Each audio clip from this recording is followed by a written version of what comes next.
আকাশের দিকে তাকালে আমরা যা দেখি তা আসলে মহাবিশ্বের অতি ক্ষুদ্র একটি অংশ। মহাবিশ্বের গ্রহ নক্ষত্রের মধ্যে আমাদের পৃথিবী একটি ধূলিকণার সমান। আজকের এই ভিডিওতে মহাবিশ্বের এমন কিছু তথ্য জানবেন যেগুলি অবাক করবে।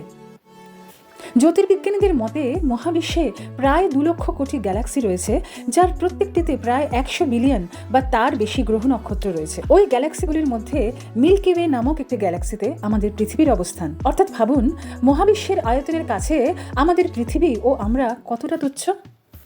আমরা ছোটবেলা থেকে সূর্যকে হলুদ বা কমলা দেখে আসছি, কিন্তু আপনি কি জানেন সূর্যের আসল রং সাদা? পৃথিবীর বায়ুমণ্ডলের কারণে আলোর বিচ্ছুরণ ঘটে সূর্যকে আমাদের চোখে হলুদ দেখায়। আপনি যদি বায়ুমণ্ডলের বাইরে মহাকাশ থেকে সূর্যকে দেখেন, তাহলে এটি একটি বিশাল উজ্জ্বল সাদা আগুনের গোলার মতন দেখাবে।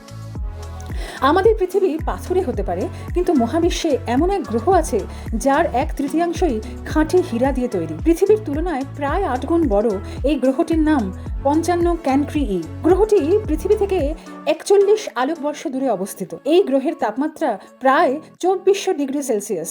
তীব্র চাপ আর প্রচণ্ড তাপে এই গ্রহের কার্বনগুলো হীরায় রূপান্তরিত হয়েছে। ভাবুন তো, গ্রহটি মহাবিশ্বের এমন এক রত্নভাণ্ডার যা মানুষ চাইলেও ছুঁতে পারবে না।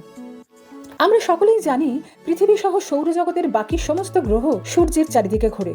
তবে আপনি জানলে অবাক হবেন, সৌরজগতের একমাত্র গ্রহ প্লুটো এখনো পর্যন্ত সূর্যকে একবারও প্রদক্ষিণ করেনি। অর্থাৎ 1930 সালে গ্রহটি আবিষ্কার হওয়ার পর এখনো পর্যন্ত সেখানে 1 বছর সম্পূর্ণ হয়নি। কারণ প্লুটো পৃথিবী থেকে এতটাই দূরে যে এই 96 বছরে নিজের কক্ষপথের মাত্র 1/3 পথই অতিক্রম করতে পেরেছে। এই গ্রহ 2178 সালে একটি কক্ষপথ সম্পূর্ণ করবে।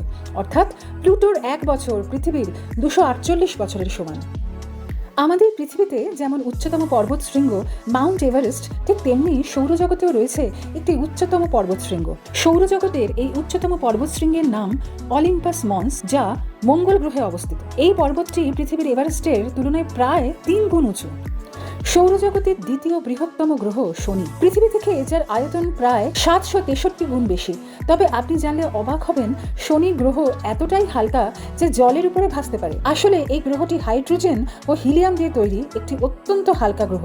তাই যদি শনি গ্রহকে ভাসানোর মতন কোনো বড় সমুদ্র থাকতো, তাহলে একটি বলের মতো সমুদ্রের জলে ভেসে বেড়াবে। সৌরজগতের বৃহত্তম গ্রহ বৃহস্পতি। তবে আপনি খেয়াল করলে দেখবেন এই গ্রহের ওপর একটি লাল রঙের স্পট রয়েছে, যেটিকে দ্য গ্রেট রেড স্পট বলা হয়। দূর থেকে দেখতে সুন্দর লাগলেও এটি আসলে বিশালাকার একটি ধুলোর ঝড়, যা প্রায় 350 বছর ধরে বৃহস্পতি গ্রহের ওপর চলছে। তবে আশ্চর্যের বিষয় হলো, এই ঝড়টাই পৃথিবীর আয়তনে প্রায় দ্বিগুণ। আমাদের সৌরজগতের সব গ্রহ ঘড়ির কাঁটার বিপরীতে ঘোরে, কিন্তু শুক্র গ্রহ ঘোরে ঘড়ির কাঁটার দিকে। অর্থাৎ শুক্র গ্রহে সূর্য ওঠে পশ্চিমে আর অস্ত যায় পূর্বে।